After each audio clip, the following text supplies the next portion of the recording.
pieces for us to really have a chance to get ahead here. We need to force them to jump into bad trades. Oh, that's... I mean, if you want to do it that way, you can. Double strike. Kaboom. Kaboom.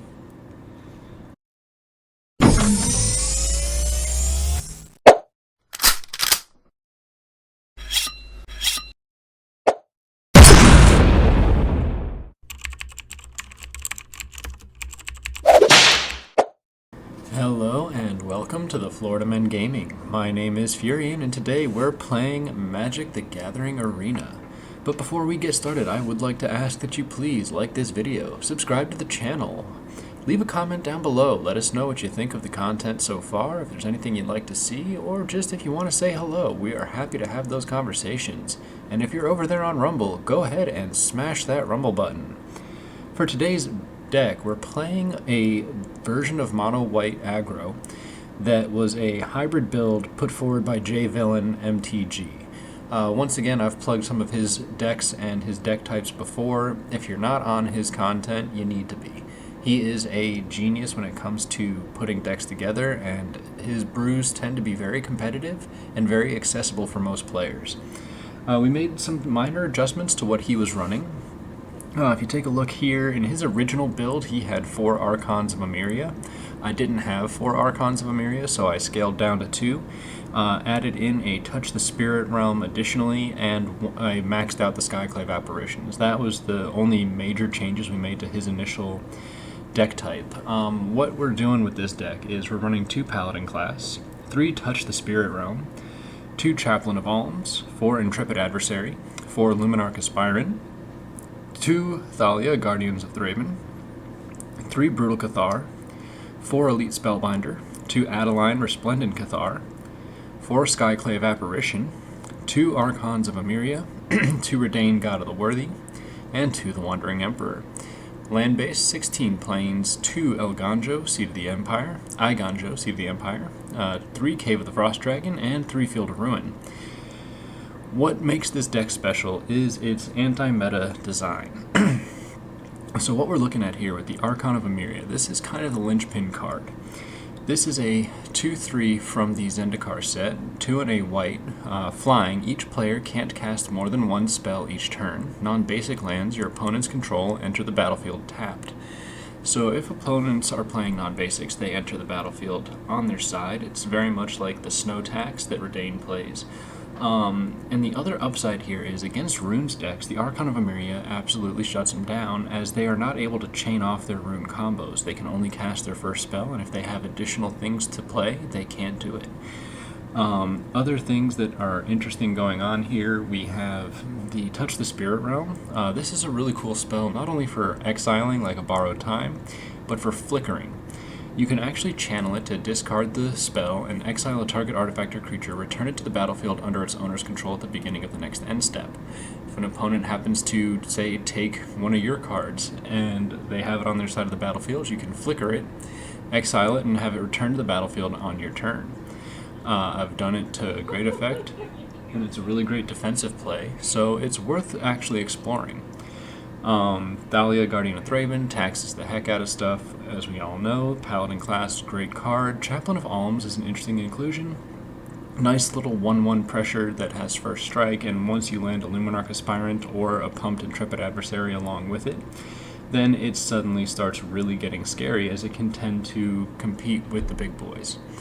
The Wandering Emperor is our other Kamigawa inclusion, the worthwhile mention, where it has Flash, and as long as it entered the battlefield this turn, you may activate the loyalty abilities anytime you would cast an instant, so you can cast it on your opponent's attack phase or on your defense phase, and then you can put a +1/+1 counter on up to 1 target creature. It gains first strike until the end of turn. You can create a 2/2 white samurai creature token with Vigilance, and for the -2, you can exile a target tapped creature and you gain 2 life. So if you're playing, and as an example again, which we didn't run into during the recording of this video, but if you're playing a runes deck, they turn their card sideways. Big card, a lot of runes, a lot of invested mana, put into one particular attacker, turn it sideways, you drop your Wandering Emperor and make it disappear. It's a big blow to their momentum and definitely a worthwhile play. So, All that being said, we are excited to get into the gameplay. Let's take a quick look at how the deck breaks down. We are looking at 29 creatures, 5 enchantments, 2 planeswalkers, and 24 total lands. And with that, we will see you in the gameplay. Alright, we have an opponent facing off against Tomo23. Haven't spent a lot of time on the ranked ladder in recent days. Don't know why, just haven't. So, being candid, looks like the opponent could be playing Mono White based on sleeves alone. Good starting hand for us, depending on what they play in sequence. They could very quickly outscale us, but let's go ahead and see. Potentially turn 1 Usher. Nope, they didn't have the turn 1 Usher, so we're going to go ahead and play down Thalia, slow down any enchantments they might have. Nice thing about Touch the Spirit Realm is we can channel for 2 and flicker. They have their own Thalia. Okay. So let's go ahead and play down the Skyclave Apparition and take away their particular copy, and we'll swing in for 2. At least make the Touch the Spirit Realm a little more accessible at this point. Elite Spellbinder. So there goes, in my estimation, the Adeline.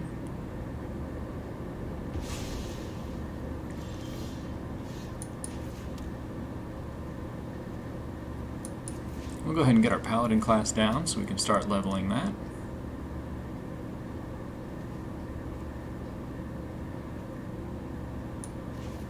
And we're going to flicker. We're going to try something a little crazy here. We're going to go ahead and grab the Spellbinder.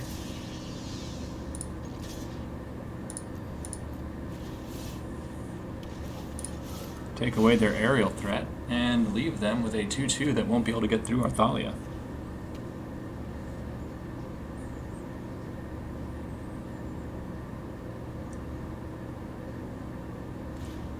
They have a Clarion Spirit, so they're looking to run a second cast and a Portable Hull.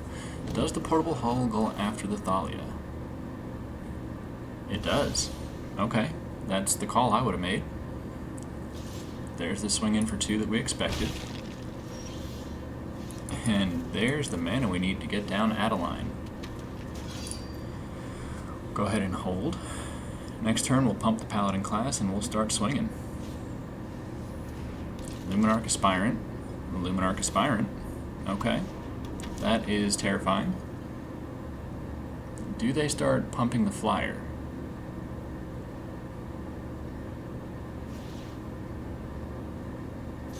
That's the call I would have made. Alright, well done, opponent.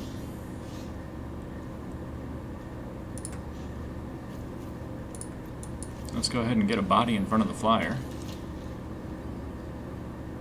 And we'll take the Redain away.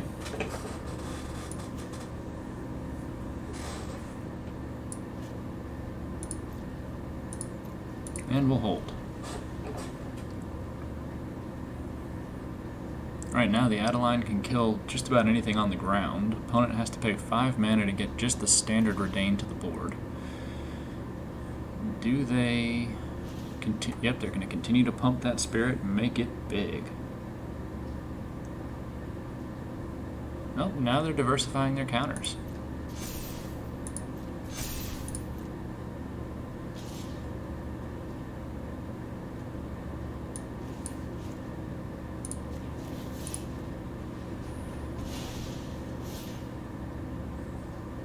Alright, that is one way to do it. And another Clarion Spirit to the board.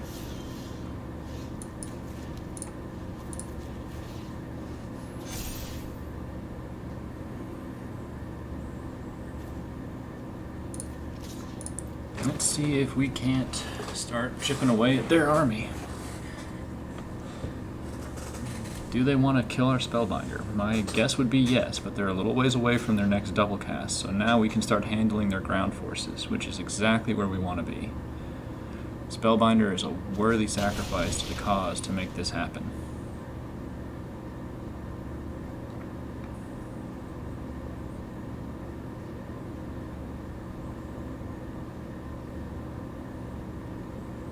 Okay, where are we pumping?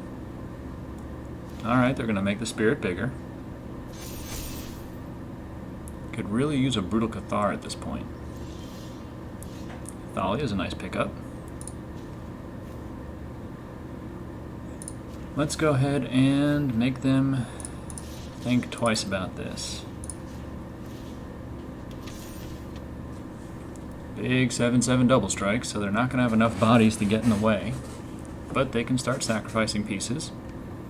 And that's what we want. They need to start sacrificing their pieces for us to really have a chance to get ahead here. We need to force them to jump into bad trades. Oh, that's... I mean, if you want to do it that way, you can. Double strike. Kaboom. Kaboom.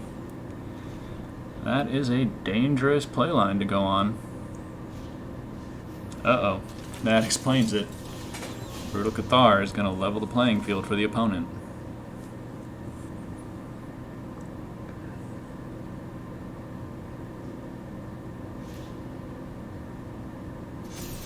Okay. They're going to come in for 8, and we're going to let it happen.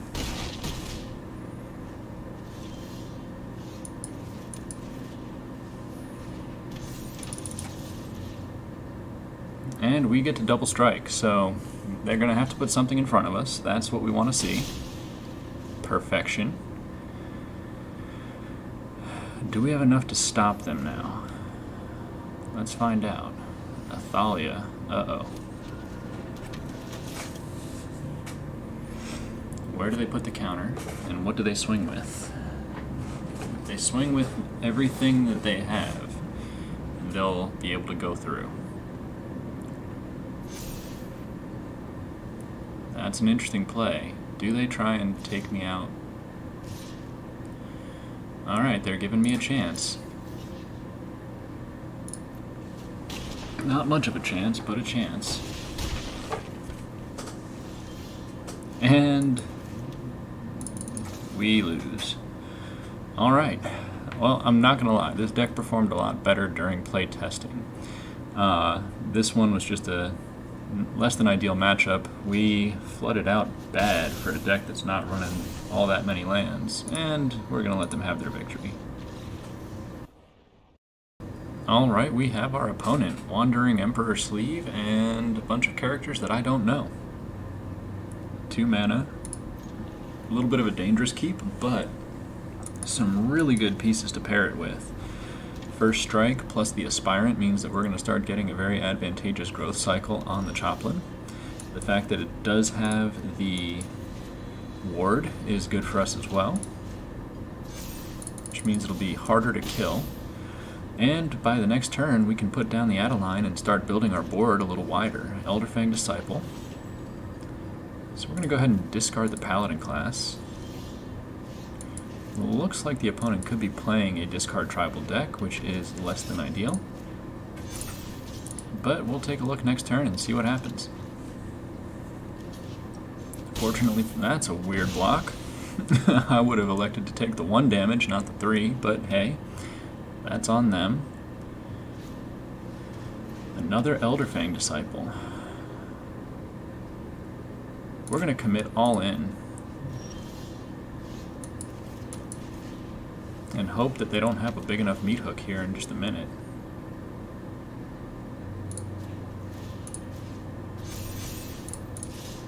Alright, big board coming. That's a good block.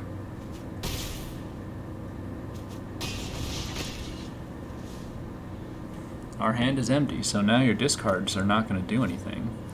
Long Reach of Night. Each opponent sacrifices a creature. That's an easy choice. Good game. Mono Black. Appreciate you coming out to play. Oops, I forgot to hit the record button properly here. Here we are, facing off against Orzhov. Have a really good starter hand with the Chaplain of Alms and Athalia, slowing down their roll, and with the Archon of Emiria, we are thoroughly holding them back from anything, because now they will not be able to catch up with double casts.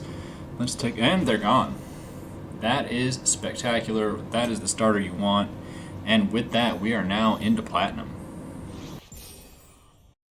Alright, we have our next opponent. Askar. That is a good starter. We're going to go ahead and keep.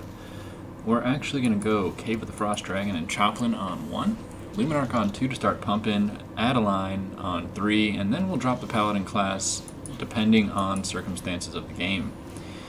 Alright, Chaplain getting its pump, 2-2 with Ward coming in hot. Opponent showing Dimir colors.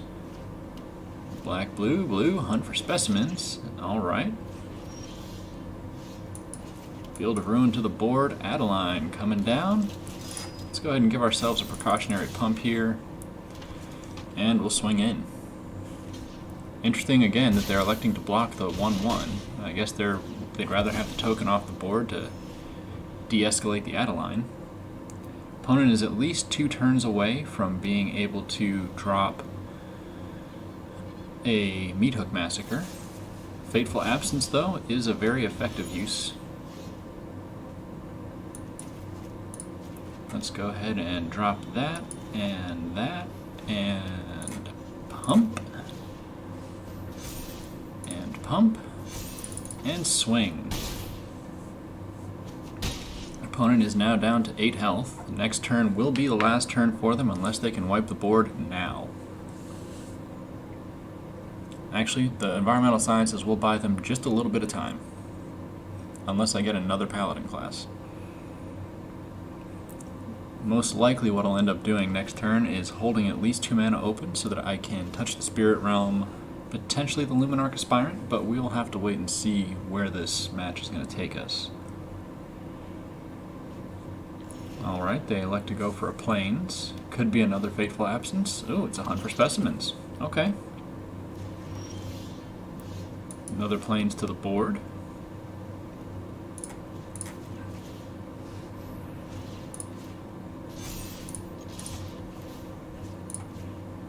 Alright.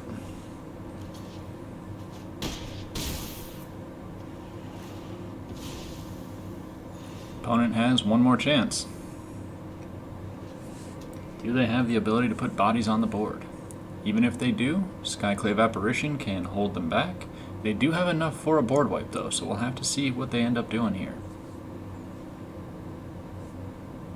Could have an Unforetold Doomscar ready to go.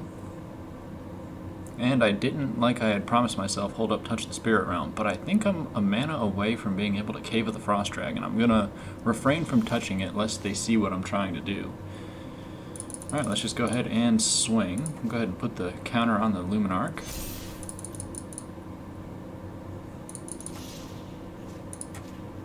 Pump the Chaplain.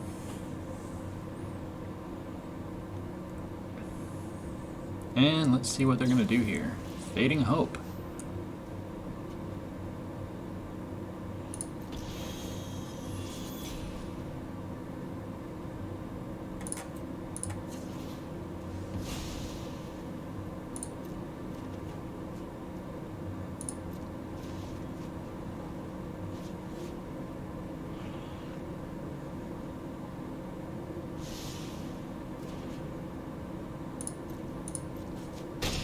All right. Let's go ahead and play down Athalia and slow them down. It's going to cost them at least 3 mana to pop that environmental. Best bets for them right now is board wipe. Once again though, 1 mana wins me the game with a Cave of the Frost Dragon if they tap out for it. Infernal Grasp. Okay. And they've committed suicide. Ladies and gentlemen, Esper is off the board. Alright, we have our opponent. This is a keepable starting hand. We're going to go ahead and keep. Cave on 1. Field on 2. Luminarch on 2 with it. Opponent leading with an Usher of the Fallen. Exile cards coming into play.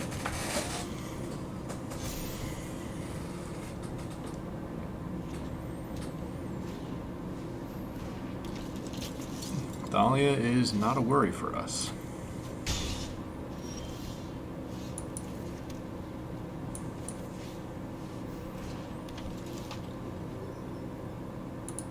Let's go ahead and take that a little further away. And we'll give ourselves the ability to block anything they might try and put down. There's the Sun Gold Sentinel.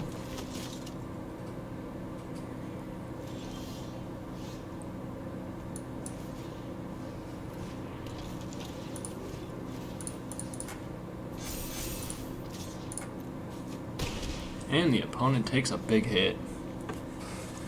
Do they draw another Skyclave? They're 1 mana away from taking it back.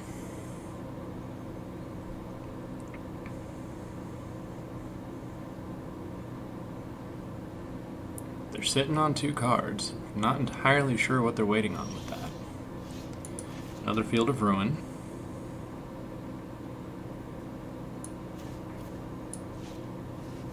Let's go ahead and take their Sun Gold. And they're gone.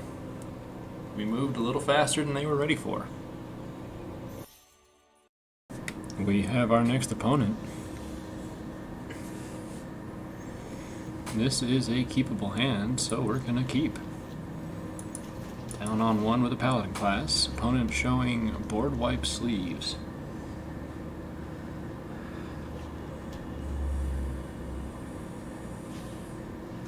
And the opponent duresses away the Wandering Emperor. That is a blow.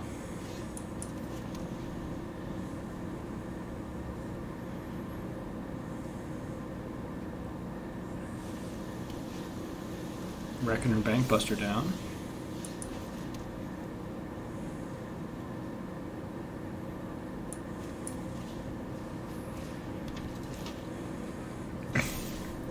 I think we're going to elect to go Retain as the Valkamira Protector Shield here.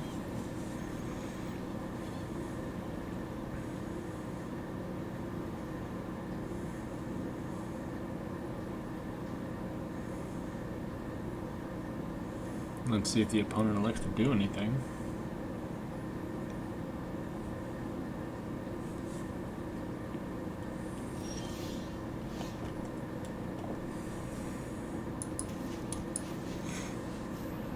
We're going to go ahead and snag that Bankbuster.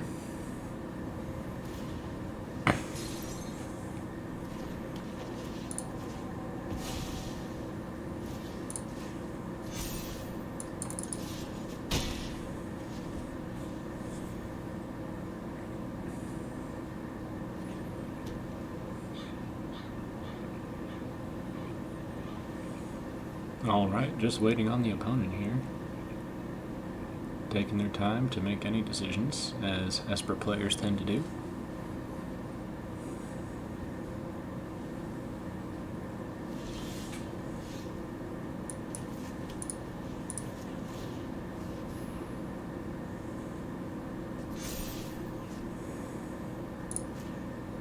Let's go ahead and diversify.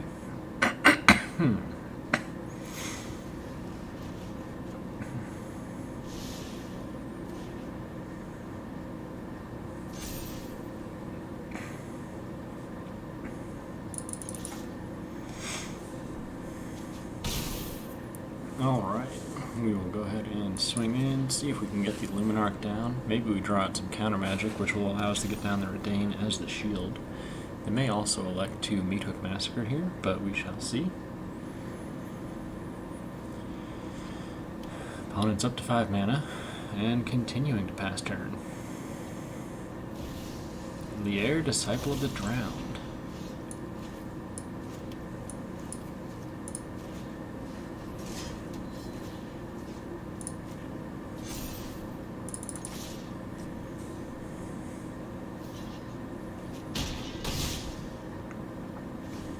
Alright, unless the opponent has a big spell here, we are gonna potentially pull this one out.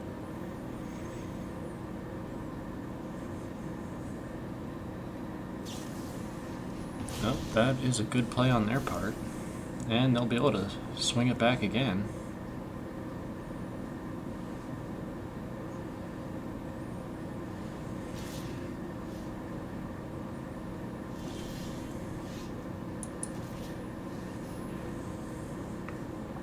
You're gonna have to Fading Hope your Lier here if you want to have a chance at saving it.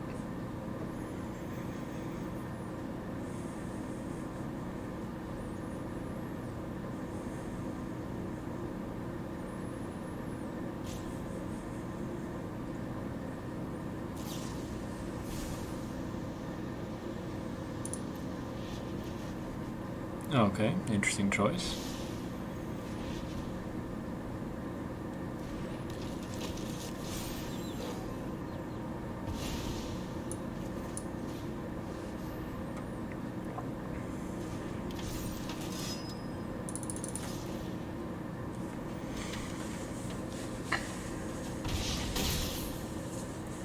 Chances are they're going to recoup the Lier when they kill the Brutal Cathar on this turn.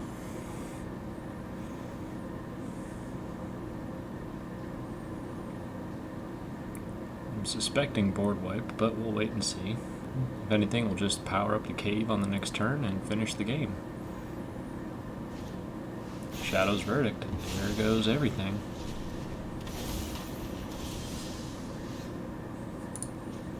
And bye-bye, my friend. It was a pleasure knowing you.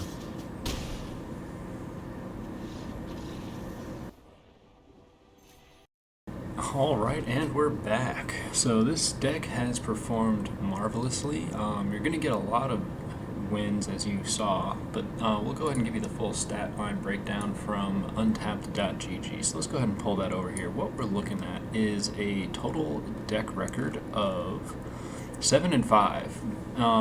It's an interesting deck that can really outscale and draw faster than an opponent in most situations. Every now and then, if the game goes too long, an opponent can get out ahead of you and really screw things up. We lost to an Esper deck that just kept killing and kept countering and doing different nonsense things. Lost to a tokens deck that just kept keeping out ahead of our creatures and eventually just overwhelmed us. So it has weak points, but overall, excellent deck, just really plays powerfully, can really move fast and put an opponent in a bad situation while taxing them to oblivion so early that they don't have a chance to recover.